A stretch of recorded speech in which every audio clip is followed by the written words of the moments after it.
Hello, and welcome to the debut episode of the Isabago podcast.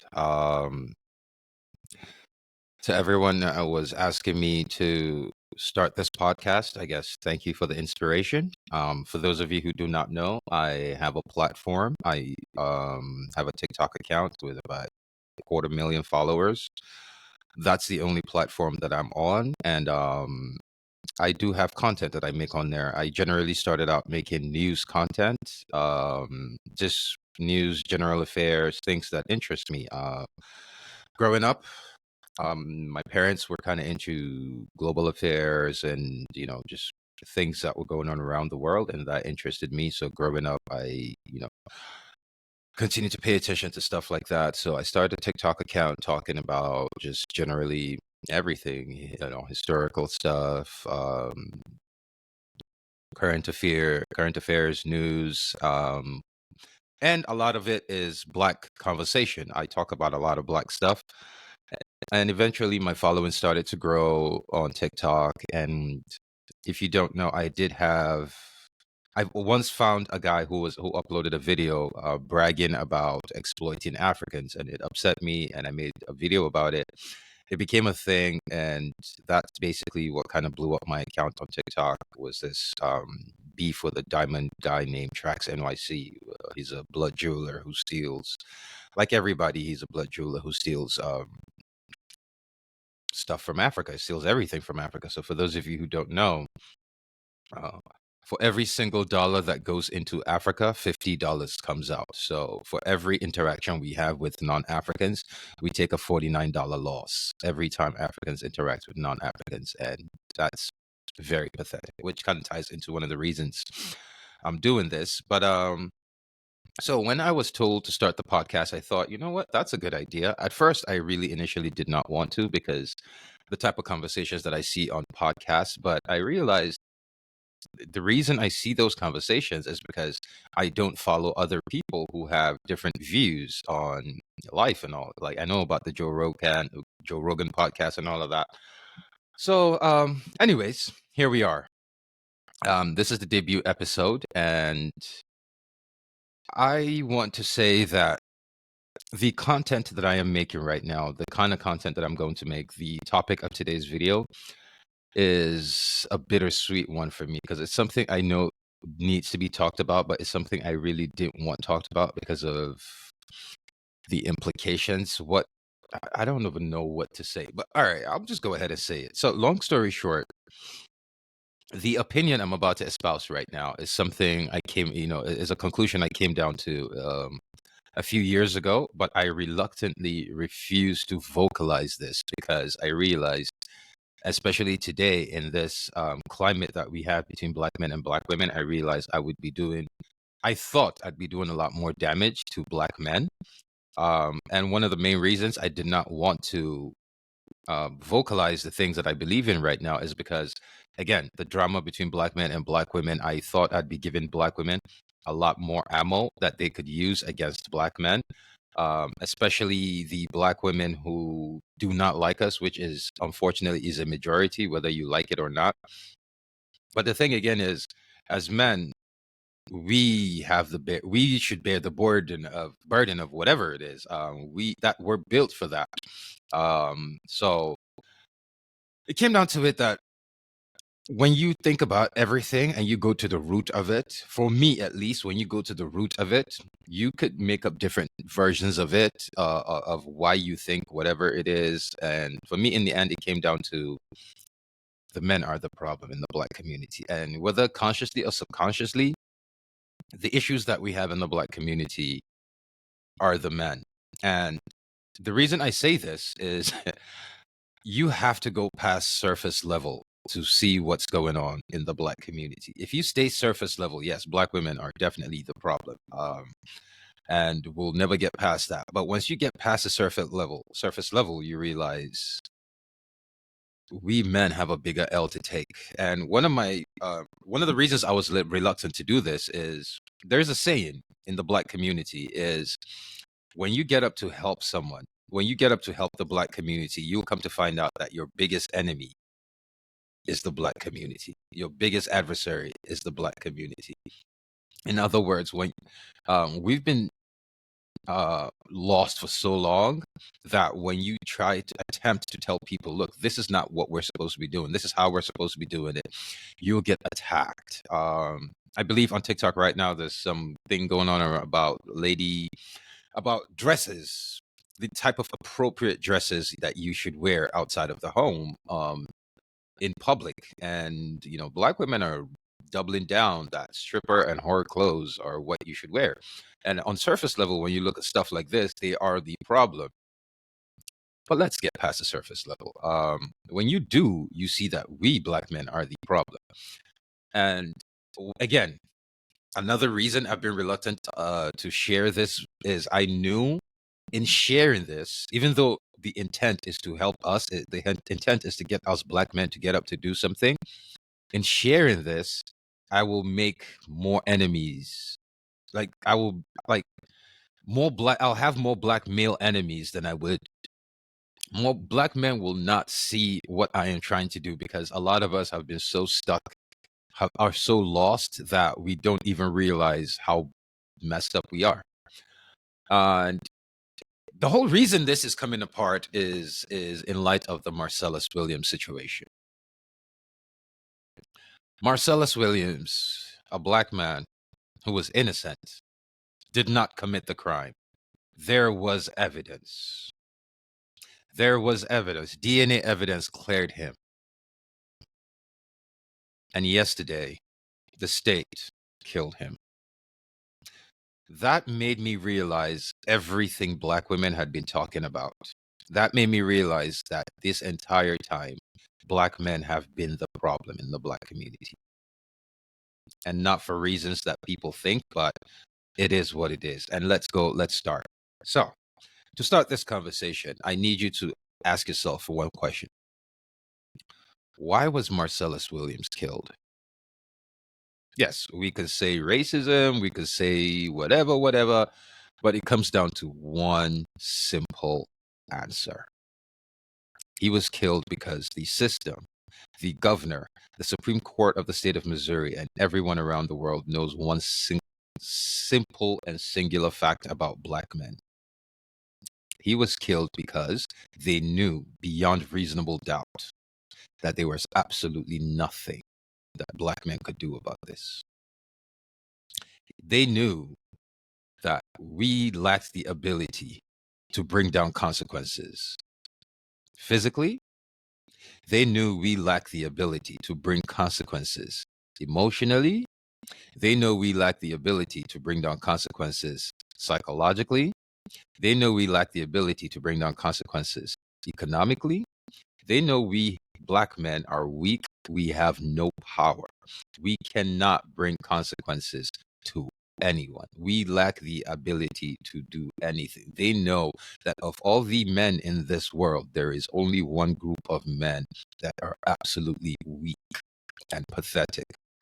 And I fall into that group of men, black men. We have no power. None. And when I say, like, what I'm about to say, again, one of the reasons I was hesitant about this is I knew I would be giving black women talking points, especially talking points that I know they don't think about. A lot of the things black women are coming up with, a lot of the shit they have to say about black men, it has nothing to do with a lot of these, but it needs to be said. And there's a scenario that I use on my TikTok. I made it once, and a lot of people liked it. A lot of did not. But excuse me, I will give the same scenario here, so you can you can judge for yourself. I need you to excuse me. I need you to imagine 8 women hanging out in just hanging out having dinner. There's an Asian woman, Chinese. There's an Indian woman. There's a Black American woman. There's an African woman. There's a Mexican woman. There's a Middle Eastern woman. There's a white woman, and there's a Jewish woman. They're all eating, having fun, just conversating, and then the conversation starts to get a little spicy. And at some point, the white woman gets up and is like, I need to put these women in their places. So she gets up and says, "I'm white. I'm a white woman. My man, our men have run and control governments. Don't mess with me. I'm a white woman. My husband, my men will wreck your governments. Everyone's like, okay, girl. They clap for her. Like, okay, we're not going to mess with you. The Jewish woman gets up and goes, well, I'm pretty sure every one of you has money in a bank. So if you don't want your money fucked up, don't mess with me. Everyone's like, okay, Jewish woman, we see you. The Mexican woman gets up and is like, okay, y'all all in America. If you wish to live in homes, you wish to buy new houses, you wish to have new construction, do not mess with me because I will holla Jose, Mexican man, have construction on lockdown. Everyone's like, okay, Mexican woman, we see you. The Chinese woman gets up and it's like, oh, well, Chinese men, they own manufacturing. If you need to make anything, you need to manufacture anything, you better talk nice to me or else I'll make my man shut down his factory. Everyone's like, okay, girl, we see you. The Middle Eastern woman gets up and says, I'm sure you all have to drive to work. You all need gas in your cars. You all need to light your houses. You need to cook. So if you need oil, don't talk nasty to me or I will make you regret this. Everyone's like, okay.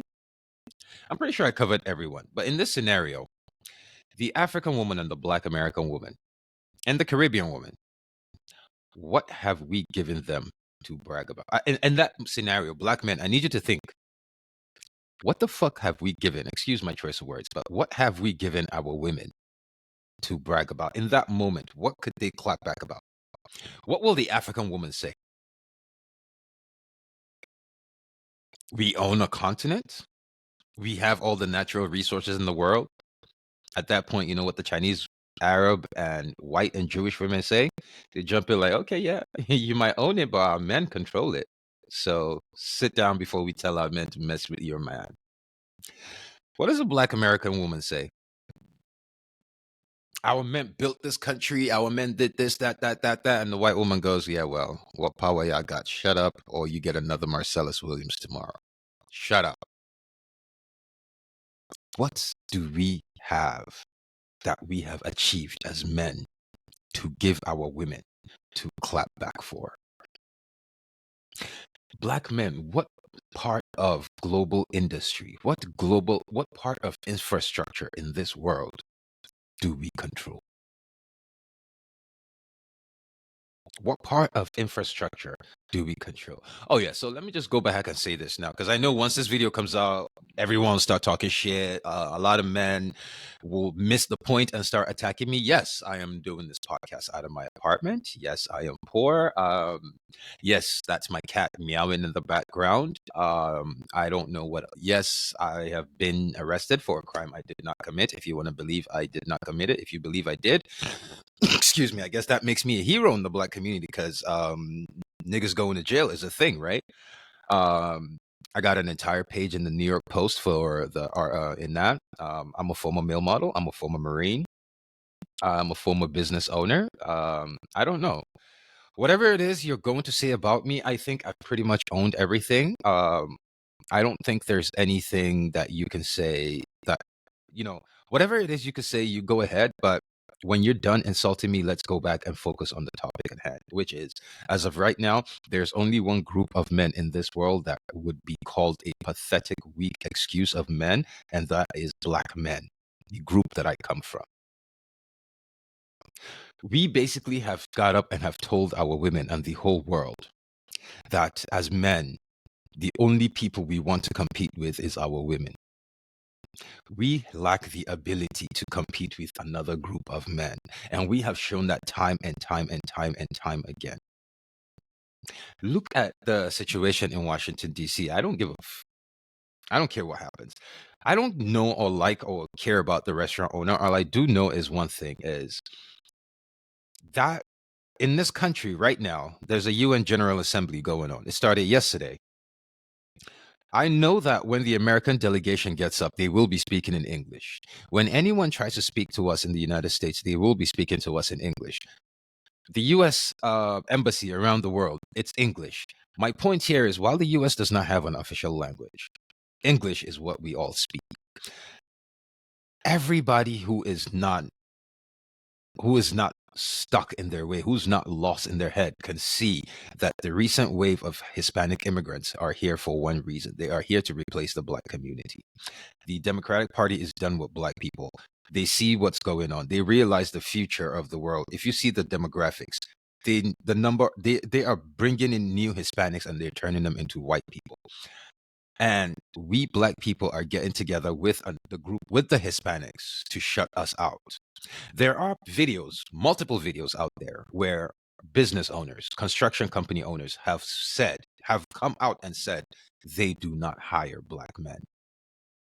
That's why there are no Black men in construction. It's not because we don't know anything about construction. It's because we actively have been pushed out of construction, which brings me back to this conversation about Black men and our weakness. We don't control anything. We have become a buck broken race of men. All we do is beef with our women, cower when other men show up, and consume. Consumers, that's it. Because right now, there's a video going on TikTok where a lady was standing in front of a door and she has a caption that says Mexicans have construction. I believe something has something. What do Black men have? And you can see Black men in that video in the comments trying to. We don't own or control anything. Like right now, an Asian woman. I live in New York City.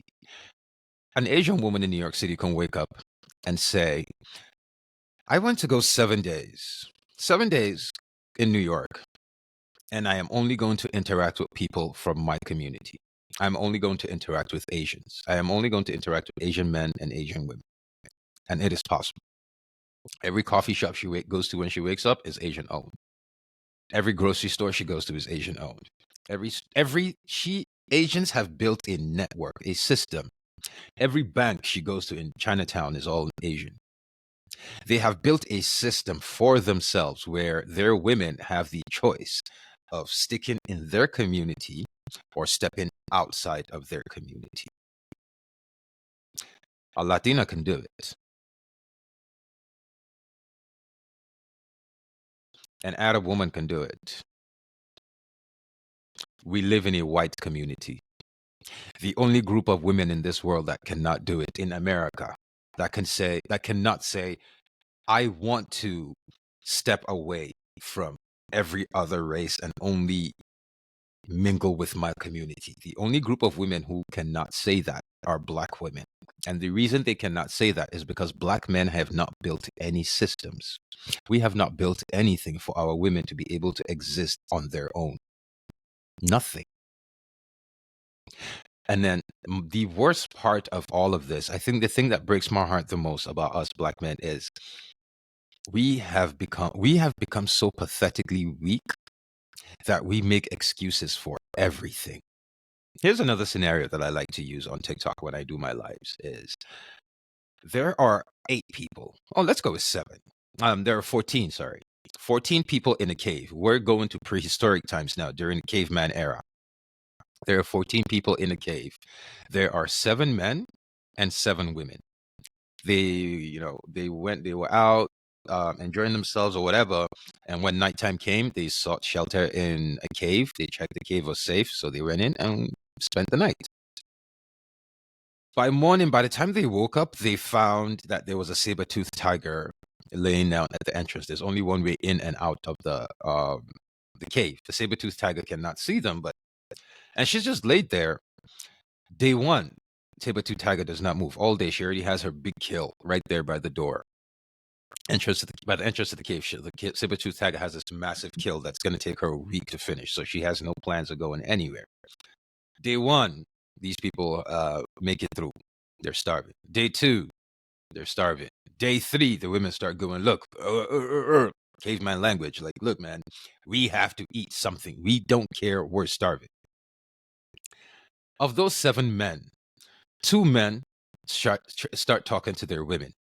They start trying to explain to their women how, and they are very rational and they are logical, that we have no weapons. 7 of us men cannot take on a saber-toothed tiger. It is bigger. It can take 7 of us. It has claws. It has teeth. Like, there's absolutely no way on earth that we could take on a saber-toothed tiger. The moment we step out there, and this is a saber-toothed tiger who's a mother, so she's clearly more vicious than the average. The moment we step out there, we're definitely going to get killed. That is very logical, and that's true. And they're explaining it to their women. Then there's the other five cavemen. They're sitting there. They don't care about logic. They are trying to figure out a way to get out there and get food for their women. They don't care about logic. They don't care. My question to you is, of those 7 cavemen, which men do you think their bloodline ended in that cave that night? I'll tell you who. It's the 2 rational men. And this is basically what I'm talking about when it comes to the Black community is, when you look at everything that's going on in America right now, when you look at the situation that Black men have been through, the nuances, Seneca Village, which was Central Park, was built. White people destroyed it to build a park. We all know of Tulsa, Oklahoma, where they built a very prosperous town, and the U.S. government came in and bombed it, and white people came in there and killed the rest of the people. We know of what's it called? What's the name of this lake? I can't remember. There's a lake somewhere that got flooded. It's a Lake Lanier. We know about Lake Lanier. Yeah, Lake Lanier was an entire black town, and white America decided to flood the town, and there are still corpses of black people that died when the town was flooded. They still live there. So we know the nuances that every time black men have tried to build something in America, black women destroy it. That's true. Now let's go back to the real world right now. Is the real world nuance is seeing that every time black men try to get up to do something, white men get up to destroy it because they've been here longer. There's more of them. They have a system placed, which is very true and very rational. And then you have another group of men who are very irrational. They don't care about logic. They're not even productive. What they do is they don't care. They will do whatever they need to do to get money. They will kill, they will hurt, they will steal. I'm talking about hood niggas, the drug dealers and the street niggas. You notice how those irrational men make up like 20% of the black community, but they're responsible for 80% of the kids, while the rest of us rational brothers get to sit down in our 3-piece suits and complain about the hood niggas taking our bitches? Yeah. Again, I literally wore my 3-piece suit for this, specifically just this show, just to kind of get the point across. Is this is what we do. We wear our suits. We think we're better than these men. And we, on the surface, we are. But why are they better? Why are they taking all the black women? Why are they having all the babies? Why are the rest of us going to become something in life to become stepfathers to those men? It's because those men don't make any excuses. They don't make any excuses. This video, as I'm making round right now, this video, if it starts to go around, one thing you're going to find out is you'll find black men in every comment trying to find an excuse. Basically, look at this from the black woman's perspective. I need you to look at this from the black woman's perspective. Basically, we're telling her that all it takes to defeat us is put an obstacle in front of us. That's it. All it takes to defeat us is put an obstacle in front of us. Basically, you're saying, I need you to imagine the scenario. It's a race, right? Of all races. It's a race of races. So a white guy and his white woman, an Asian guy, Asian woman, all races.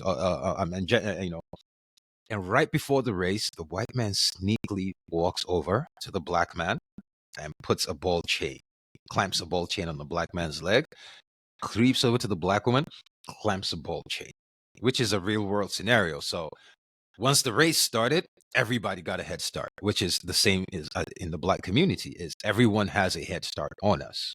And once the white man got to a certain point, he realized he was so far ahead. He stopped.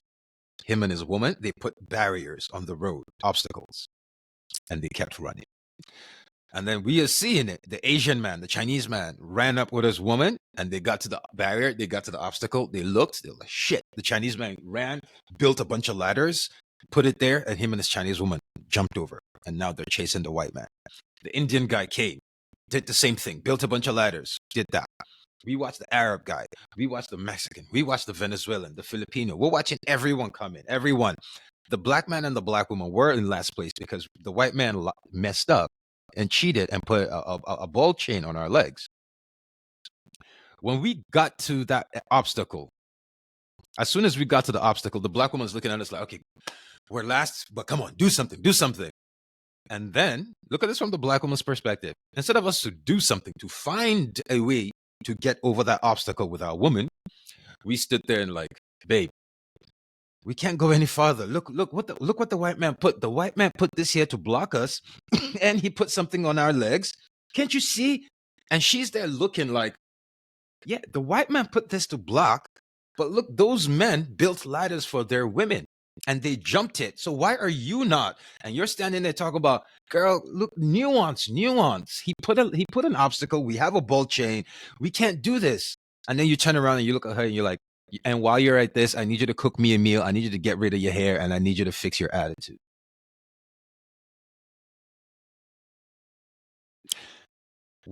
Basically, we're telling our women, you have the capacity to go and get better, but I need you to accept less from me.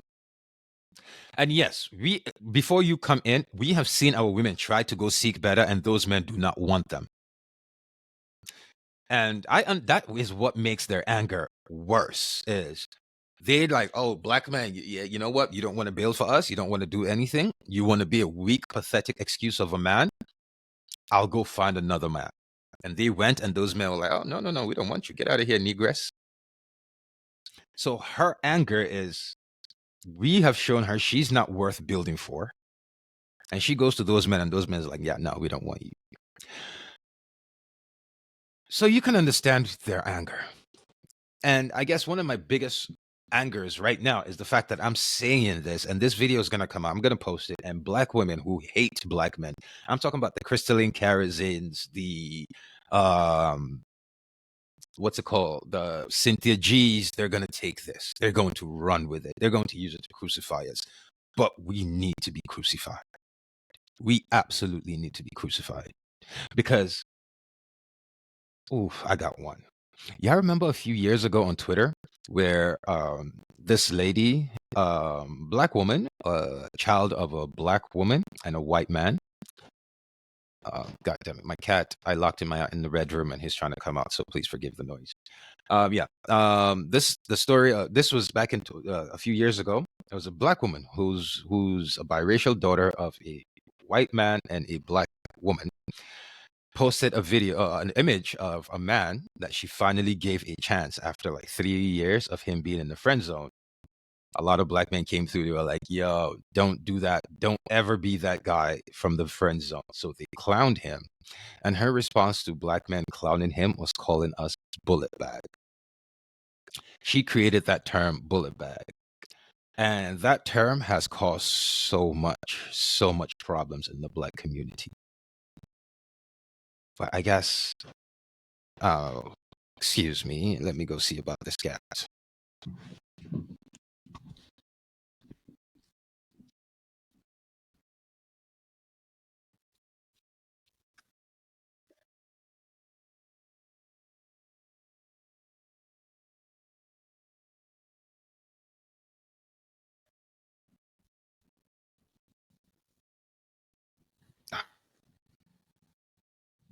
I'm sorry for that.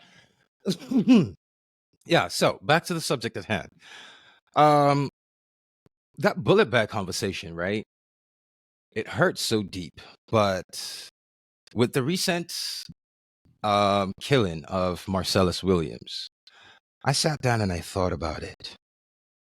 That was the most apt name she could have called us. That was the most, like, we understand. You have gangsters, you have the game, you have Quavo, you have all these rappers, all these fake wannabes, all these boozy, all these big ass gangsters who claim to be gangsters, who claim to have bodies. The only thing you know how to do is hurt other black men. Once another race of men come, all we know how to be are bullet bags. Oh, 2 nights ago, the FBI arrested 2 white men for giving out bomb instructions. It's not going to make the news, but there are a group of white people planning. Once Trump wins, they intend to start a race war. The only reason these men are confident and comfortable enough doing this is because they know us black men are so pathetic, so weak that we have no response. We cannot do anything.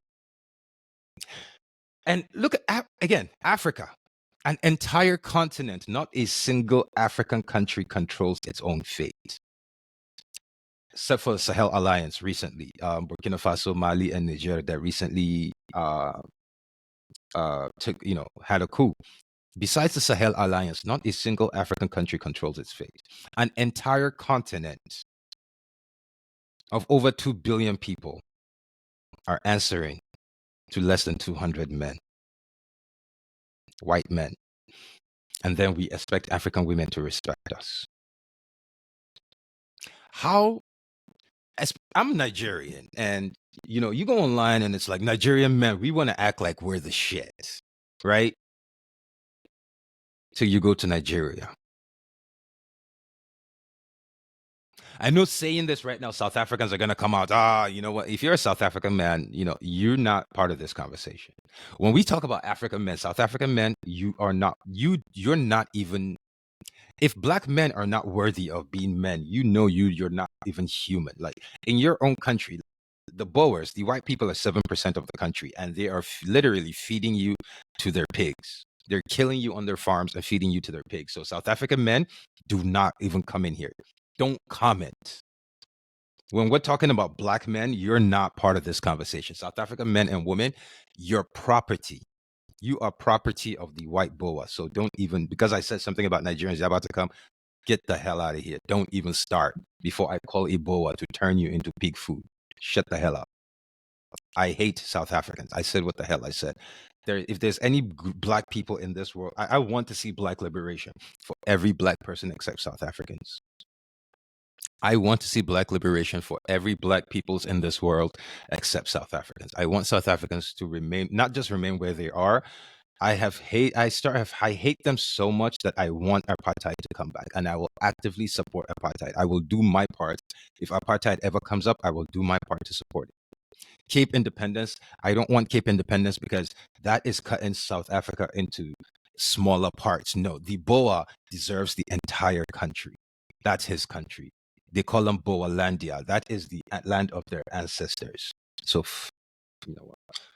But back to the subject at hand, Nigerians, we have this whole, Nigerians are the shit, which, technically you want to say we are, but we're not. Nothing in Nigeria, like, the richest black man in the world, Dangote, he just made got on the news and said he just realized that the oil cartel are more powerful than the drug cartel. Like, no shit. How many people do drugs? Almost everybody in the world drives a car. But I don't know. And then to make matters worse, look at the type of people that we have in the black community that we look at as leaders.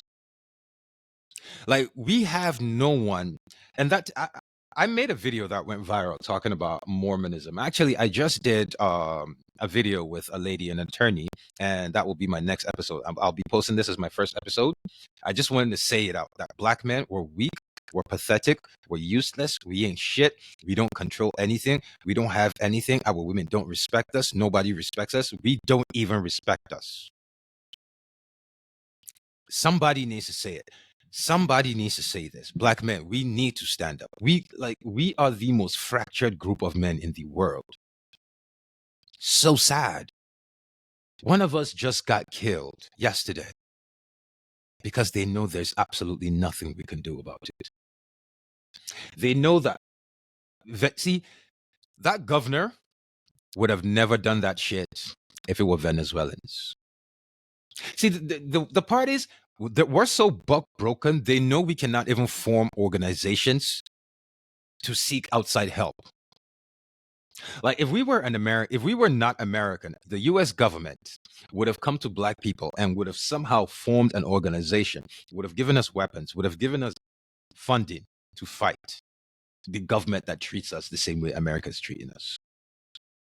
But being that we're in America, no one cares. Everyone's afraid of America, and black men are too weak. Think about this. Election time is coming up. Up until this point, not a single candidate has sat down to talk to to have a platform or anything for black people.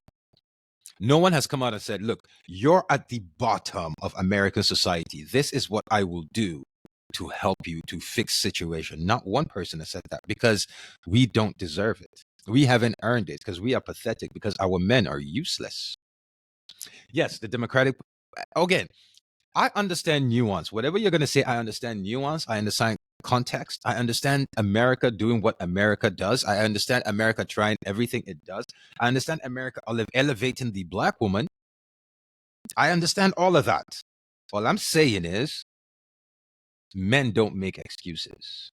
If you're sitting here saying, but look what America did, look what the Democratic Party's doing, then you're not a man. You're making excuses. We are so fractured as a group. Matter of fact, let me even start some shit.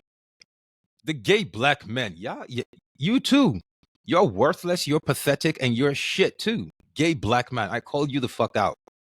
Because you want to align with the black woman, talk about, oh, you black. What have you built, gay black men? What have you built for other gay men? You're here coming at us. What have you gay black men built for other black men or other races of gay men? What have you built for yourselves? What institutions, what industries, what infrastructure have gay black men built and dominated for gay black men? Y'all decided you're not part of us. You want your own LGBTQ community. What have you achieved as gay black men? Nothing. So what I say to that, I say, take your fucking skirt off, put your pants back on, come right back here with us, put your tail between your legs and take that L, because you're a failure just like we are. You can prance and wear your makeup and, oh, I'm black men. What have you built? You can run away to the white man, to the gay white man, because the white man has built a system for his gay sons. You can run to the Asian man because the Asian man has built a system for his gay sons. You can run to the Indian man because the Indian men have built a system for their gay sons. You can run to any race of men because they have built a system for their gay sons, but you refuse to build for your own gay self. And you, instead of you to work with us so that we can build as men, you decided, no, I'm not a man. And you ran the fuck over there. No, you're a bitch and you're a failure like us. You being gay does not mean shit. Taking a pee up the poo does not absolve you of responsibilities, does not absolve you of being a man. We all know the story of 300. The Spartans were taking a dig up the ass while conquering the fucking universe. So why have you not built anything gay, man? The same reason I have not. The same reason the rest of us have not. As black men, we're all pathetic. You being gay does not absolve you of that shit. It needs to be said. And I know this is going to sound messed up, but right now I think we're going to need more help from black women. We're absolutely going to need more help from black women, in the sense that if you remember back in the day, I know there was one during the First World War, World War One, but I'm pretty positive it goes back to that, where the British women had a white feather movement, where basically white British women were walking around with feathers, white feathers. And anytime they saw a white British man walking around who was not young, who was not underage, or who was not old, like if you were an adult male physically fit, white women will walk up to you and hand you a white feather. And it was a statement.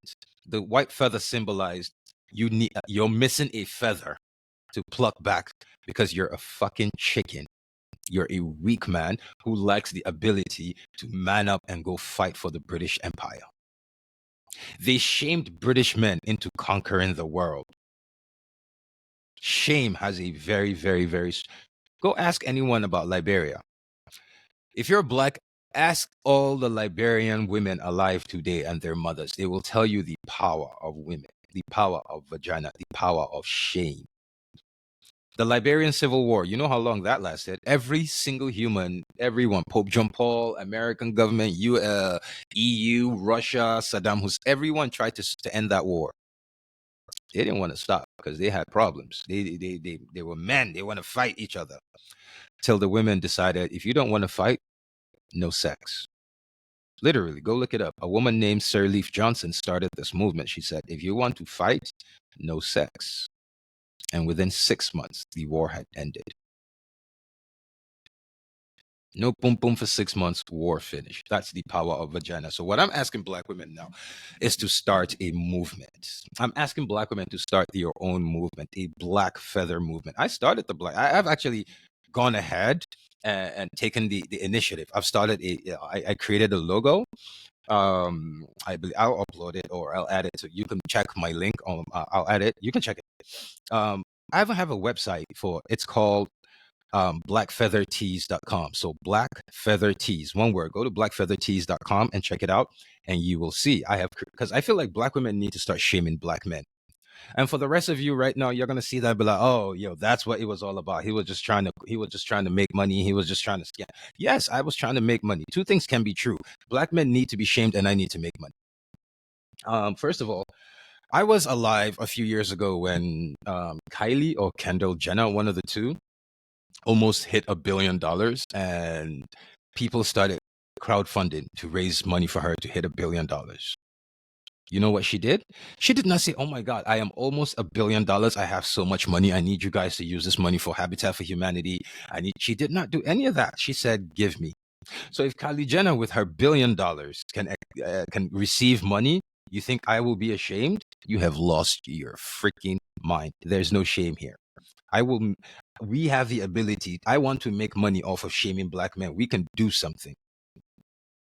We can do something. I actually had a suggestion. I made a video on this on TikTok. I had a suggestion, and it's funny. I said black men need to take over waste management. That was my suggestion. I said, if we take over waste management, if we control America's waste, we will become, for lack of a better word, politically the most important voting bloc in America. And the top comment in there was by a black man, said, of all the things you can think about, trash is the best you can do. Top comment. Lots of votes. Lots of so I can only imagine a lot of black men came through, and a few black women, because I think one of the main reasons we're here is black women don't like honest jobs. And that says a lot about our lack of masculinity. Is we let women decide our fate as men. That tells you a lot about us as black men. I went through a phase in my life where I was almost a hood nigga. You know that era of NBA patches on? Yeah, I went through that phase. I had the big baggy jeans with the NBA patches. I had like 8 or 9 different versions of Timberlands. I had do-rags. It took me about less than 6 months of dressing up like that to realize this is not me. And I was in the Marines when that happened. I'll never forget. It was first day I went out, I got dressed, I came back out. Yo, everybody in the squad bay, like all the black guys were like, "Yo, Africa became a nigga." They were just so happy. Like, yo, it was crazy. It took me out, like, yo, now we gonna hit you up. They took me to some clubs, whatnot, go meet some girl, all of that shit. And I'm sitting there thinking, now I'm like, I was so happy back then. I was like, yo, I'm finally black.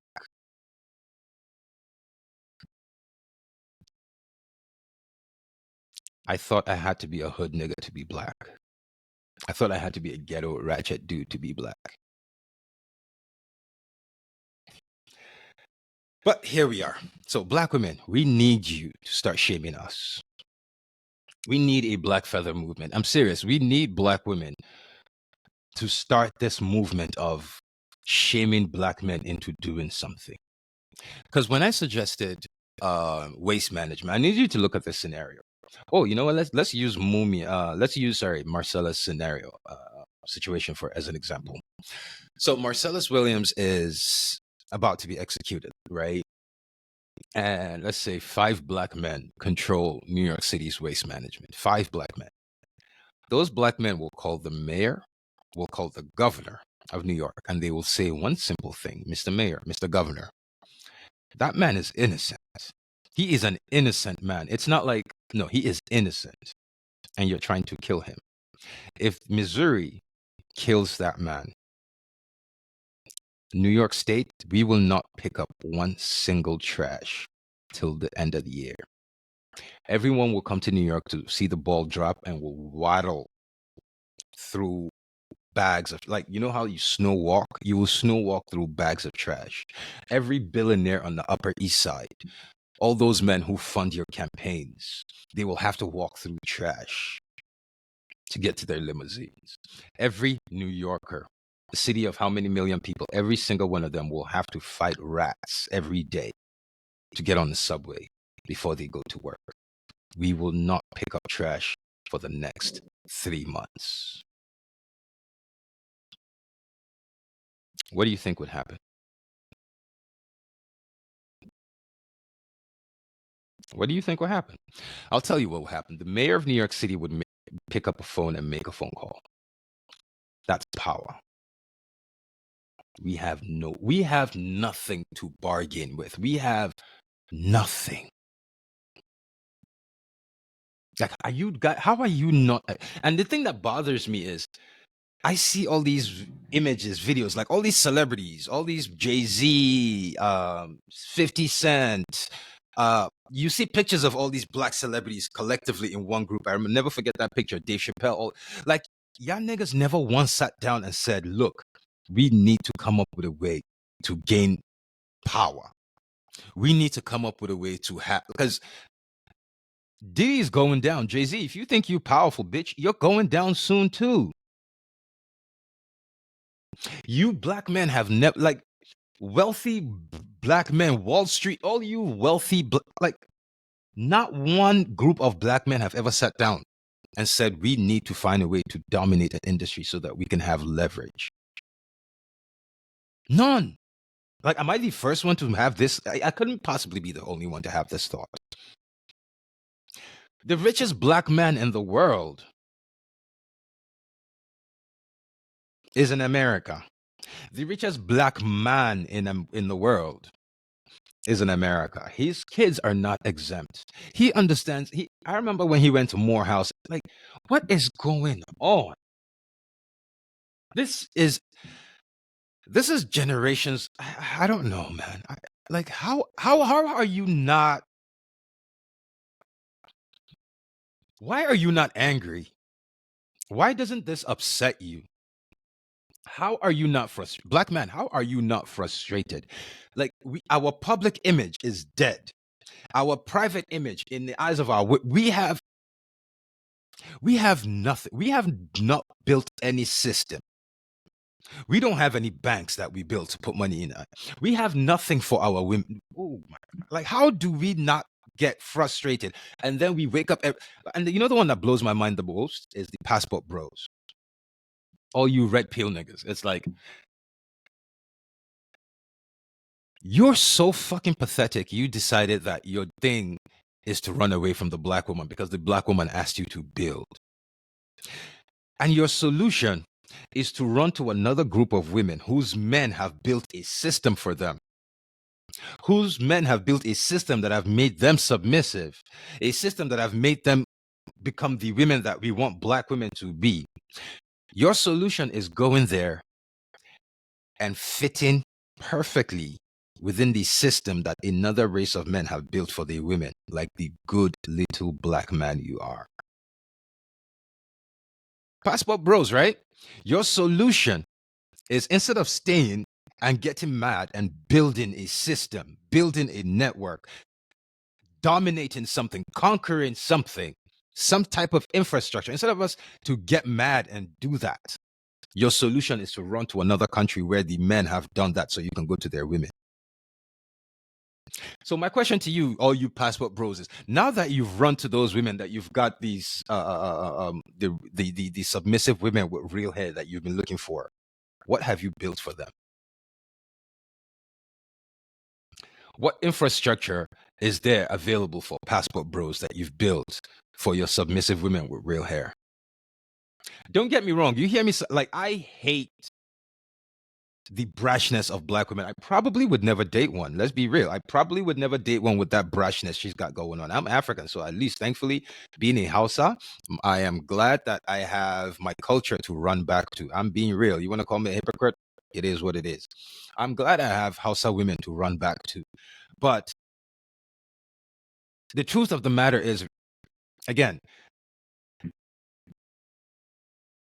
the women that we don't like because of attitudes that they have, which for me, I'm saying it comes down to us not building a system. You claim those women have not given you what you want, so you run away to another group of women who have given you what you want. Cool. You've been doing it for a decade now, passport bros. In the time that you guys have been there with your submissive women with real hair that are giving you what black women are not giving you, what have you built for those women? What systems have you built for those women? What infrastructure have you built for those women? What part of the world have you dominated for those women? Or you didn't want to build, you're just looking for women to take care of you?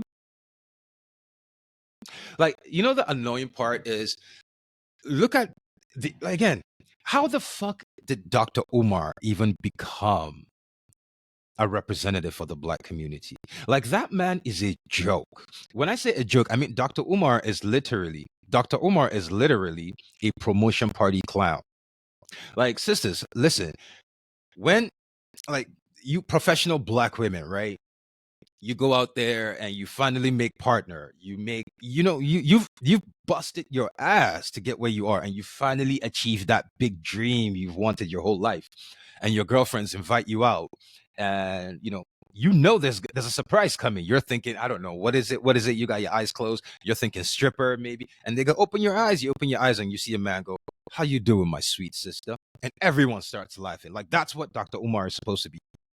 He's supposed to be that clown that you invite to parties where he thinks, while everyone is laughing, he's thinking that they're laughing at you because he's there to school you. He doesn't realize everyone is laughing at him because he's a fucking clown. Somehow that man has become a voice of reason in the black community. A fucking clown, a party promotion clown. Dr. Umar is what you get your like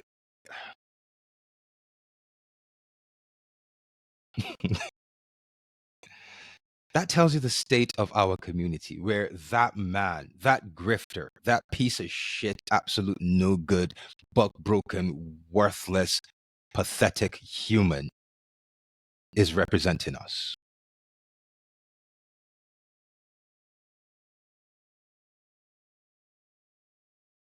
Something that I was thinking about?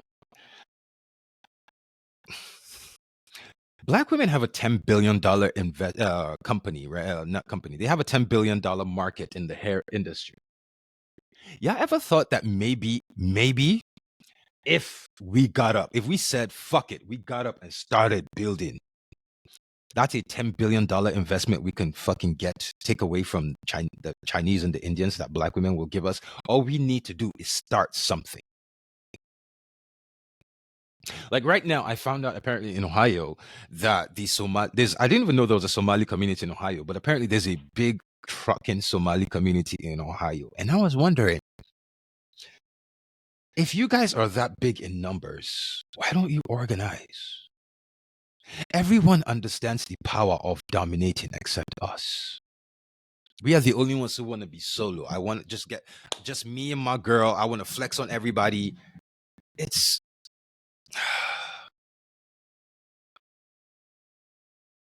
I don't know, man. Like, I had so much I wanted to say in this podcast, but I'm not going to, because I'm just not. I don't want to take it to where it's not supposed to be. But this is we have a lot to do, man. Black men, we have a lot to do. Seriously, we really got a lot of work to do, because we have not built any systems for us. We've not built any systems for ourselves. We've not built it for our children. We've not built it for our women. We've not built it for anybody. We exist in other men's systems, and then get mad when black women would prefer those other men in the system that they built. Like, don't get me wrong. A lot of sisters have done some pretty messed up shit. Like, there's too many. There's too many. And I'm not excusing them. I'm not. I'm saying, matter of fact, look at it this way. If you, how about we build out of spite? Look at it. If you don't want to do it because you hate black women that much, let's build out of spite. Let's build so that we can have something to show the black woman and say, you could have had this, but you did it. If you don't want to do it for her, then let's do it for another woman to spite her. But let's fucking build, black men. It's tiring. One of us just got killed because they know no consequences. We don't control any aspect of infrastructure. Not in the Caribbeans, not in Asia, not in Europe, not in the entire continent we own. Nothing. The UN General Assembly is coming up, right? Is happening right now. It started yesterday. You know, one thing's a fact is when the Africans are speaking, everyone's gonna be looking down, writing something, scribbling. When the Europeans are talking, everyone's like this. Because we have nothing anyone wants us to listen to. We're weak. We're pathetic. Everyone who watches this will get mad at me, will come at me, will argue everything but my point. And those who try to argue my point will start talking about you. I understand nuance. I don't care about nuance. Excuses. That's all our women hear. Excuses from their perspective and my perspective too. Instead of us to go out there and do something, all we do is make excuses, excuses, excuses.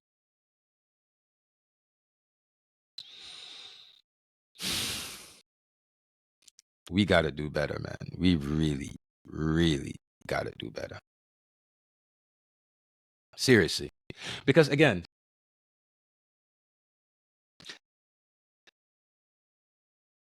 I'll say this again, and I need you to think.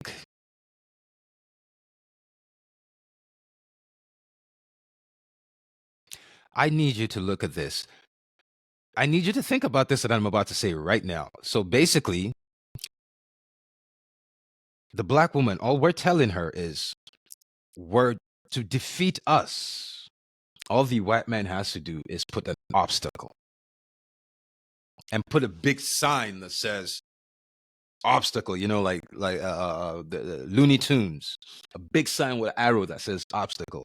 And when we get to the obstacle, instead of us to overcome that obstacle, we're going to stand there with the black woman. Like, babe, look, the white man put an obstacle. She's watching the Indian man build something to take his woman over. She's watching the Chinese man build something to scale the obstacle. She's watching every group of men come in to build something to scale and get past that, overcome that obstacle. And she's watching us stand there and say, black woman, look what the white man did. He put an obstacle. And while you're at it, I need you to cook for me, fix your attitude, and get rid of your fake hair. Do you understand how pathetic we look and how pathetic we are to everybody? Like,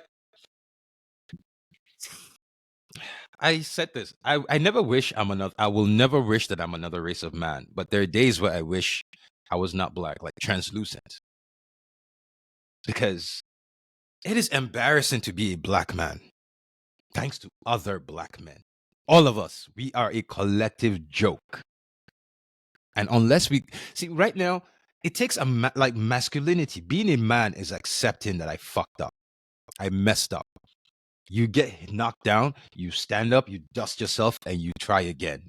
What we're doing as black men is we got knocked down the first time and we laid there. People like, yo, stand up. And we're like, no, I never meant, we didn't get knocked down. I meant to lay down the whole time. That's what we're down there trying to rationalize why we're down there while every other race of man is moving forward. In the next 10, 20 years, we are seeing a future where our sons and daughters will be permanent slave class. And you wonder why black women are out here making cotton picking videos to try and secure their future with white men.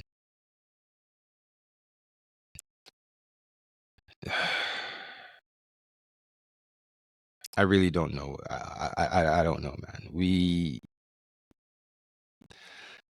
Well, I just hope this I just needed to say this. I really hope it resonates with who it needs to, but black men, we need to do something. We just got exposed with Marcellus Williams. We got exposed as actual bullet bags with Marcellus Williams. That's what we are. We exist to be target practice to and a group of men get to decide when and how we live. No consequences. Breonna Taylor got killed and black women saw us crumping in front of police. That's how we fight.